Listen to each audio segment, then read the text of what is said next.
R Squad, how you doing? We have been talking about Family Feud. We're talking about what to do when our families are fighting, just sometimes a little bit tough to deal with. And so far we've talked about patience and forgiveness.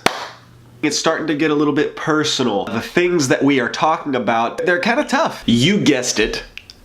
I don't know, maybe. Probably not, actually. Today is all about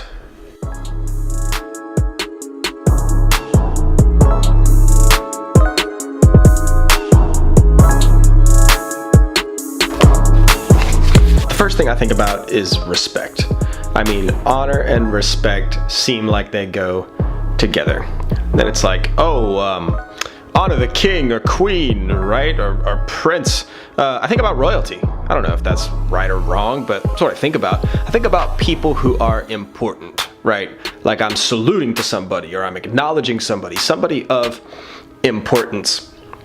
Maybe like care or esteem. Perhaps showing respect and esteem, and maybe just someone that's famous is kind of what I think of. Respect does come with honor.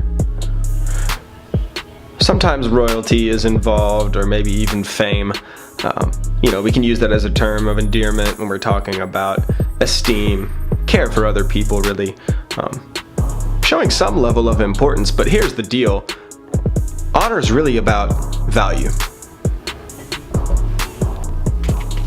How does God assign value to us? He does it two ways. First of all, by creating us. He creates us in the image of God. And if that's not enough, He purchases us. He sends Jesus into the world and shows us that we were worth dying for.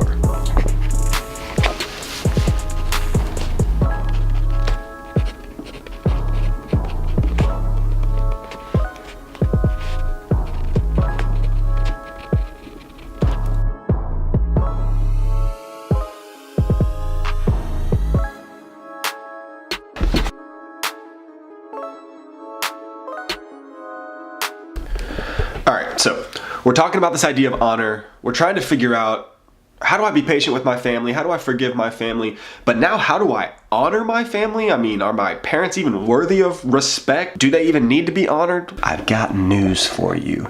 You are not the first person who has struggled with honoring your mom. That wasn't a your mom joke. I was just... give you a little news flash here.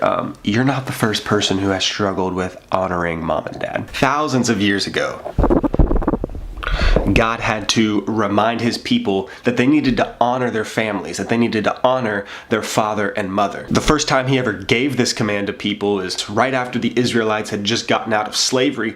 They were trying to figure out how to live together in harmony again, just how to be a human, how to be a nice person. A lot of us have heard of the Ten Commandments, right? They're from the Bible. This guy named Moses kind of like brought them into existence with God's help, of course. And so here we go. I've got my 10 Commandments right here. Oops. Sometimes we can think of the 10 Commandments maybe as this: don't do this, don't do this, don't do this, don't do this, don't do this, don't do that. When we really take a look at the 10 Commandments, I think we'll see that they're a little bit different than we originally thought. Let's pick commandment number 7. Let's see what it's got for us.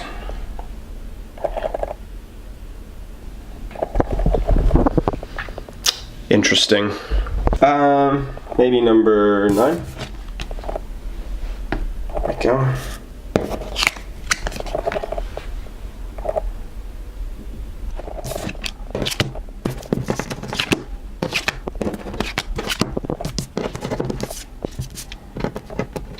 What if the 10 Commandments aren't just a list of rules and regulations to make our life miserable? What if they're actually trying to show us something bigger, which is that what we do matters? The actions, the things that we say, the things that we do, the people that we hang around with, they matter significantly. All right, Exodus 20:12. Honor your father and your mother. Then you will live a long, full life in the land the Lord your God is giving you. Oh, the next verse is kind of important too. Don't murder. Many of the Israelites had never even lived without someone in control of them and someone in authority over them. Because they don't have any type of authority or ruler, God has to give them a set of laws and principles that will help them live together in unity, but also help them stay on His path to follow Him. What we do matters. The way that we assign value to people when the world doesn't assign value to them, that matters. Sometimes we question our parents' worthiness and whether or not they should be honored. I mean, it's easy to be around our parents a lot or to be around our guardians or grandparents and just see their mistakes and just see their flaws, and we just wonder, is it worth it? I mean, should I really be honoring them? God knows that your parents aren't perfect. God knows that you're not perfect.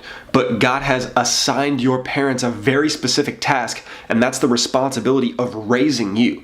Just stop and think for a second about how crazy it is to raise a child, another human. I don't know, sounds pretty crazy to me. He's entrusted your parents with this special and incredibly difficult task of raising you. Yeah, I'm talking to you. I want you to know that honoring our parents honors God. I also understand that there may be some of you where it's not that simple. The relationship that you have with your parents isn't great, and maybe it's not even really the way that God has designed it to be, and I don't overlook you, and I understand that we have some of you all who are just going through some tough situations, and so honoring your parents may look a little bit different for you than it looks for the person sitting next to you. No matter what your relationship with your parents looks like, I just want to remind you that your parents might not be perfect, but they are valuable and they are worthy of honor. You may not always agree with them, but the cool thing is that that doesn't have to stop you from making the right decision and assigning value to them. Okay, maybe I'm interested in trying this honor thing out.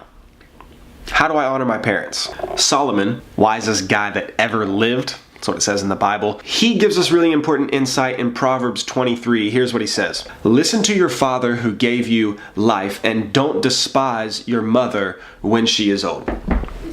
Very important announcement that I need to make. Your parents, your guardians, used to be teenagers. I know what you're thinking. Nah, not my parents. When the smartest guy ever tells you to listen to the people who gave you life and who brought you into this world, you should listen to that about what he's telling you to listen to other people. The way you listen matters. So go ahead, clean those ears out so you can listen to what your mom's saying. What? I don't know. Can you say it again? I didn't hear you. What? And then we've got Paul. We talk about Paul a whole lot. He writes in Colossians 3, children, always obey your parents, for this pleases the Lord. It's not just about pleasing your parents. It's also about understanding that when we please our parents, we please God. When we honor our parents, we honor God. When we assign value to our parents, we're showing God that He's valuable to us. Obeying our parents isn't a matter of how we feel or if we want to or even if we agree with what they're asking us to do. Obeying our parents without the attitude, it's a game changer. Assign value and show honor to your families and to your parents. God created us and He purchased us. Because of that, your parents are worthy of value and honor. Text our squad to 97,000. That's if you want to receive updates about summer calendar, summer camp, our squad live, all the things. We're not going to text you every day at 5 a.m. in the morning, Motivation Monday, oh no. No, we're not going to do any of that. We just want to keep you updated about what's going on. Tell your friends, text our squad to 97,000.